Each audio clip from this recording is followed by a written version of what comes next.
Abra comigo, por favor, João capítulo 9, verso 1 ao verso 12.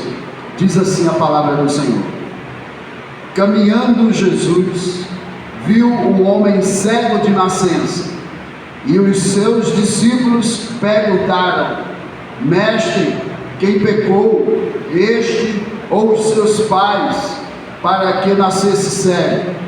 Respondeu Jesus: Nem ele pecou, nem seus pais, mas foi para que se manifestem nele as obras de Deus. É necessário que façamos as obras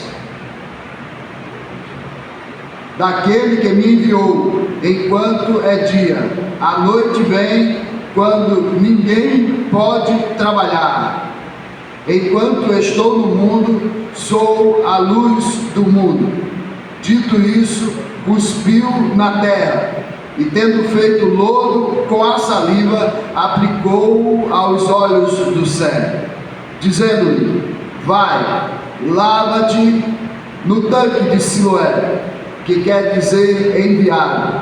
Ele foi, lavou-se e voltou vendo.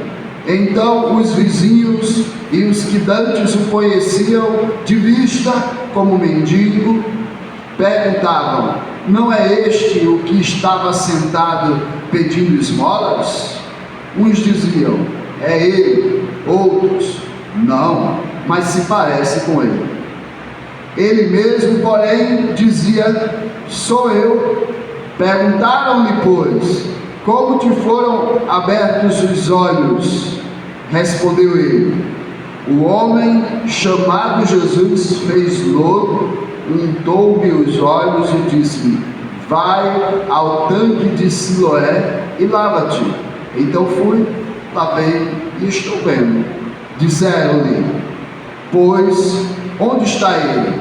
Respondeu: Não sei. Amados, percebam que a luz que cega os cegos nos é apresentada aqui neste texto. Primeiramente, nos versos de 1 ao verso de número 2, nós observamos uma verdade sem a qual não haveria a necessidade de que enxergássemos. A cena se inicia com Jesus encontrando um homem cego. Há um encontro com a necessidade. Seus discípulos, ao verem a situação, questionam a Jesus: Mestre, quem pecou, ele ou os seus pais, para que nascesse cego? Uma pergunta que revela uma compreensão comum da época e talvez até mesmo nos dias atuais. Geralmente a humanidade associa o sofrimento direto ao pecado específico. A desgraça é sempre o resultado de uma iniquidade. Quando os amigos de Jó foram conversar com ele, começaram partindo deste ponto de vista: que os seus filhos tinham morrido, que ele estava doente, que ele tinha perdido tudo que tinha por causa dos seus pecados. Geralmente é assim que analisamos a situação. Se tem dor, se tem sofrimento, se há então alguma tragédia, é porque pecou. Jesus, porém, ele transita para o ponto crucial. Ele sempre tira nossos olhos do que é mundano, terreno, para a eternidade. Ele tira os nossos olhos do erro para o certo, da estrada tortuosa para a estrada estreita e apertada que conduz à salvação. Da visão equivocada, ele agora cria uma relação direta com o propósito redentor de Deus.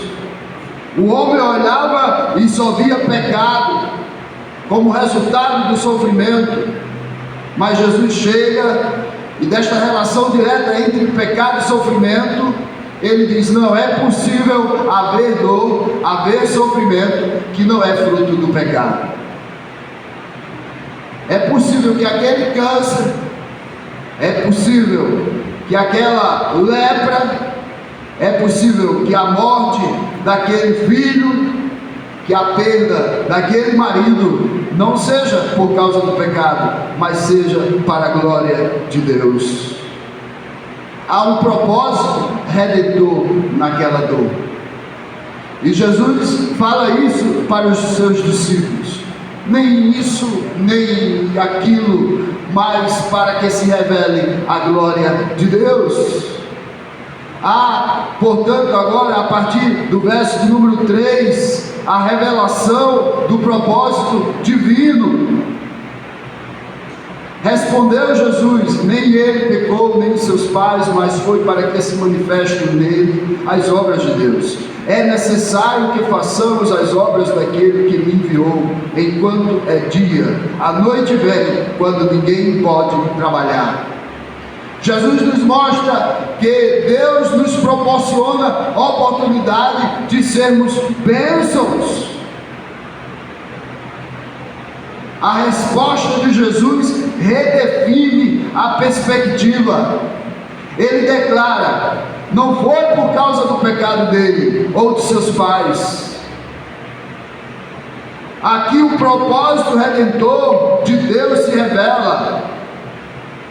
E Jesus introduz um novo ponto sobre o sofrimento, sobre a aflição, uma nova ótica, um novo ponto de vista. Ele quer tirar os olhos do sofrimento. Geralmente olhamos os defeitos, percebemos eles mais rapidamente. Aquele homem nascera cego, não tinha olhos. Já viram pessoas que não têm olhos, cujo há apenas um fundo, um profundo no seu globo ocular? E era assim este homem, todos conheciam. E é interessante quando eu observo a cena agora do foco do sofrimento como resultado direto do pecado, para a compreensão de que Deus pode usar a adversidade para manifestar a sua glória, e para a oportunidade que Ele nos dá de participarmos da sua ação redentora. Ele não apenas fala sobre o propósito redentor, mas age. Ele cospe no chão. Olha que interessante, ele faz lodo. Sabe, é uma lembrança de onde fomos feitos. Do pó da terra. Não há legumes que não tenham vindo do pó da terra. Mesmo sendo pecadores, os espinhos e os abrolhos, a praga que come o tomate, que mata a banana, que fere a manga, são consequências do pó da terra, que foi amaldiçoado por causa do pecado do homem. Essa terra geme de dores, esperando o dia da sua redenção, e aqui diante de nós está aquele que redime a terra. Ele pega o barro, ele cospe no barro. E assim como Ele criou o homem, como Ele formou o homem do pó da terra e fez o homem perfeito, agora diante dele tem um homem imperfeito, lhe falta olhos. Ele faz como que duas bolinhas de barro e coloca naquele profundo, naquele globo ocular. E todo mundo olha para aquilo e diz: que loucura é esta? Não estamos entendendo nada. Mas Jesus diz: vai, lava-te. Ele obedece, porque ao ouvir a voz do Senhor só há duas possibilidades: ou obedecemos ou desobedecemos, ou cremos ou rejeitamos. Quem com Ele não ajunta, espalha. O milagre passa pela obediência, pelo temor, pela reverência, por aquele que ouve a voz do Senhor. As suas ovelhas ouvem a sua voz. Vai lá, quase isso. Ele poderia ter dito: para quê? O cara fez barro, cuspiu, ele não viu isto, não é? Mas ele sabia do que tinha acontecido, porque quando ele dá testemunho, ele diz: olha, quem me curou fez barro e ungiu meus olhos com aquele barro. Não havia nojo, apenas temor. Assim como Pedro, quando lançou a rede, não havia lógica, apenas fé. Racionalizar o que Cristo nos mandou fazer é o oposto da fé. A fé é crer sem ver. Ele não via ainda, mas já revelou fé em seu coração. E ele foi. E quando ele lavou, ali no lugar do profundo, apareceu 2 globos oculares brilhando. Que coisa maravilhosa! Ele age, meus irmãos. A ação de Jesus é um poderoso testemunho da sua capacidade de transformar a escuridão em luz, da revelação do propósito divino para a experiência da ação redentora de Jesus em nossas vidas, a transformação e a reação da comunidade. Vejam aqui do verso 8 ao verso 12, quando estas coisas acontecem, então os vizinhos e os que dantes o conheciam de vista como mendigo perguntavam: não é este o que estava assentado pedindo esmolas? Uns diziam: é ele. Outros: não, mas se parece com ele. Ele mesmo, porém, dizia: sou eu. Perguntaram-lhe, pois, como te foram abertos os olhos? Respondeu ele: o homem chamado Jesus fez lodo, untou meus olhos e disse-me: vai ao tanque de Siloé e lava-te. E eu então fui, lavei-me e estou vendo. Aí olha o verso 12: disseram, pois, onde está ele? Respondeu: não sei. Não o viram mais. Ele estava entre eles, e quantos que ali estavam não o enxergavam. Os fariseus não o viram como seu Salvador. Os escribas, os anciãos, os saduceus queriam matá-lo, odiavam-no, pegaram em pedras para o apedrejar. Assim termina o capítulo 8. Com os homens querendo matá-lo e ele se desviando, passando-se desapercebido entre eles, eles não o enxergavam. A palavra não entrou em seus corações. Este é aquele que abre os olhos do cego e cega os que veem. Para o juízo destes, ele pregava em parábola. E quando lhe perguntaram: por que, Senhor, pregas em parábola? E ele diz: para que vendo não vejam e ouvindo não ouçam, e assim a mensagem não desça aos seus corações e não se arrependam. É este que pode abrir e que pode fechar. E aqui nós o encontramos abrindo e convidando o homem a vir a ele. Há aqui aplicações práticas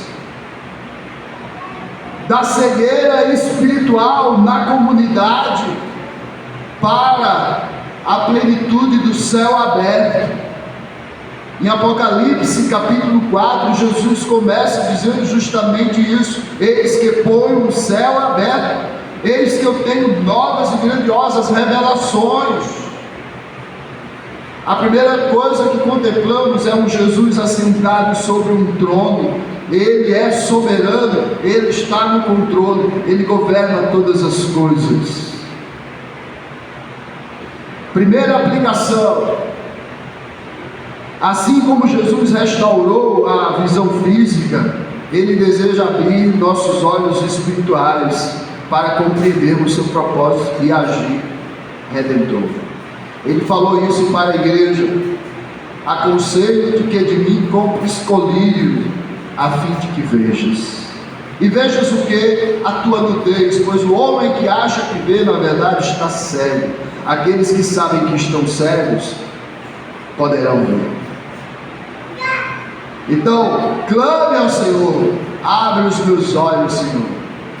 Peça que você veja além deste mundo, que sua fé não se limite a este mundo presente, ao material, ao que os olhos carnais podem ver, mas que vejam muito mais, vejam os céus abertos. Segunda aplicação, aceite a transformação.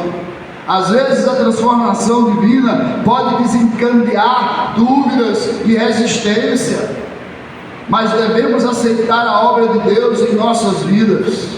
Ela é singular para cada um, ela é diferente, mas Deus utiliza o que está ao nosso redor.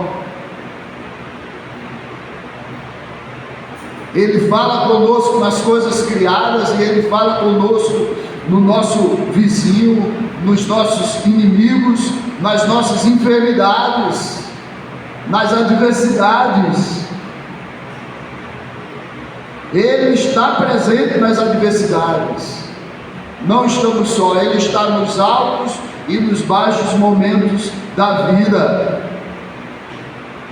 A uva, para dar frutos, precisa ser podada e temos que cortar todas as folhas dela. A ostra, para dar pérola, tem que ser ferida. O bom perfume, para ser tirado das plantas, elas precisam ser esmagadas. Algumas vezes estas realidades acontecem conosco, não sabemos explicar. A única coisa que podemos dizer é: dê glória, aceite as provações, e isto em silêncio, saiba que Deus está no controle. E terceira, a transformação pessoal é um testemunho poderoso quando somos tocados pela luz de Cristo. Quando temos um encontro com o nosso Salvador, nossa vida se torna uma narrativa viva do seu poder redentor. Nós nos tornamos cartas vivas, pelas quais as pessoas poderão ler Cristo em nós. Que o Senhor Jesus seja engrandecido em sua vida, que esta palavra ela encontre abrigo. Nós agradecemos a Ele, porque Ele tem sido a luz, a lâmpada para os nossos pés, a luz para os nossos caminhos. Ele abriu os nossos olhos e hoje estamos aqui para dizer a você: Ele continua abrindo os olhos. É preciso que as nossas palavras e as nossas ações ecoem que amamos ao nosso Salvador, ecoem o propósito divino. Em meio às aflições, cante, glorifique, louve ao Senhor. Que nossa comunidade ela seja iluminada pela luz do Evangelho, que possamos enxergar, e ao enxergarmos ajudemos os outros a enxergar também, e olhemos além das superficialidades. Alguns creram que aquele homem cego era o que eles conheciam desde o seu nascimento. Outros disseram: não pode ser ele. Acredite, Deus continua operando maravilhas. Ele ainda está entre nós. Ele é o mesmo hoje, sempre e eternamente. Vamos orar? Obrigado, Senhor, pela tua santa e bendita palavra, por nos mostrar que o Senhor é aquele que cega os cegos, aqueles que acham que estão vendo, mas não estão vendo coisa alguma, e por nos mostrar que o Senhor é a luz que abre a vista dos cegos. É maravilhoso saber que o Senhor é quem abre e o Senhor é quem fecha, pois sabemos que o Senhor é Deus e que podemos confiar naquele que é o autor e consumador da fé. Opera, Senhor, em nossos corações. Nós necessitamos tanto quanto aquele cego. O Senhor teve um encontro com a necessidade, pois aqui estamos nós, Senhor, totalmente pobres e necessitados. Cuida de nós, toma nossas vidas em Tuas mãos, fortalece nossa fé, ajuda-nos em nossas fraquezas, tenha misericórdia, Senhor. Abençoa-nos. Olhamos para Ti e queremos contemplar o céu aberto, a certeza de que o Senhor é fiel e que todas as Tuas promessas se cumprirão. Olhamos para Ti e queremos contemplar nas nuvens a Jesus. E para isso dizemos: Maranata, vem, Senhor Jesus. Em Teu nome oramos e desde já por tudo Te agradecemos. Amém. Senhor, a Ti agradecemos.